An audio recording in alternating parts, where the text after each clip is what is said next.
In today's video, I'm going to teach you how to merge cases in Salesforce, a process that should only take about 5 minutes. Merging cases is an essential skill to keep your Salesforce database clean and efficient. Redundant cases can clutter your system and make it difficult for your team to work effectively. Let's go through the steps so you can streamline your operations with ease.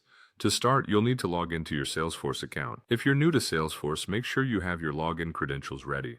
Once you're logged in, navigate to the app launcher. It's usually located in the top left corner of your screen. You'll want to open it and select Cases from the list. Alternatively, you can go directly to the Cases tab if you know where it is on your dashboard. Now that you're in the Cases section, you'll need to identify duplicate cases that you intend to merge. You can do this by using a list view to filter specific cases or by using the search function to locate them quickly. Salesforce allows you to select up to 3 cases to merge at once, so ensure that you've identified all relevant issues that need to be combined. When you've selected the cases, you'll notice an option to Merge Cases appears. This button becomes visible only when multiple cases are selected, so don't worry if you don't see it immediately. Click on this button to proceed to the next crucial step. Here, you'll be prompted to choose the master case. The master case is crucial because it serves as the principal record whose values will be retained.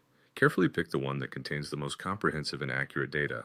In the next step, Salesforce will give you the option to select which fields from the other cases you also want to retain. This is important for preserving any critical information you don't want to lose during the merging process. Review the fields carefully and make your selections based on what will be most beneficial for your records. Once you've made these selections, you'll click the Merge button to complete the process. Remember, the option to merge is restricted to cases that share the same record type, so ensure that your selected cases meet this requirement.